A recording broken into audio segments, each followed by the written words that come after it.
বিয়ে বিয়ে বলে এতদিন এত কিছু কেনাকাটা, এত জিনিসপত্র দেখা, দেখতে দেখতে দিন চলেও আসলো। আইবুড়ো ভাত খাওয়া স্টার্ট হয়ে গেছে। মানে আর আমাদের কি বলো তো, অন্যদের মতো অনেকে দেখেছি অনেক অনেক প্রায় 14-15টা বাড়িতে খায়, কিন্তু আমাদের এরকম না। আমাদের এখানে কোনো আত্মীয় স্বজন নেই।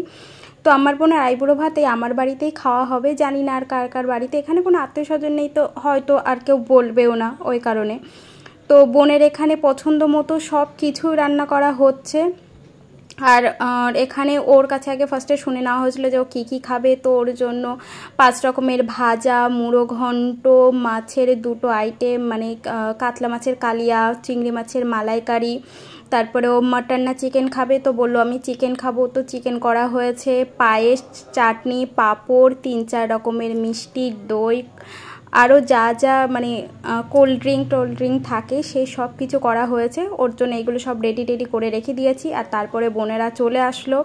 এসে তারপরে বোনকে আমি বলেছিলাম ওকে আমি নিজের হাতে সাজাবো আমার জিনিসপত্র দিয়ে। তো আমার শাড়ি গয়না ওকে পরিয়ে তারপরে ওকে রেডি করলাম। এখানে পরপর আমাদের বাড়িতে এখানে তো বেশি কেউ নেই, আমরা 5-6 জন ছিলাম। সেই কজন বোনকে আশীর্বাদ করা হলো। আমার বেলায় কিন্তু আমার বোন বিশাল কান্না করেছিল, মানে তারপরের থেকে কান্না ওই স্টার্ট শুরু হলো।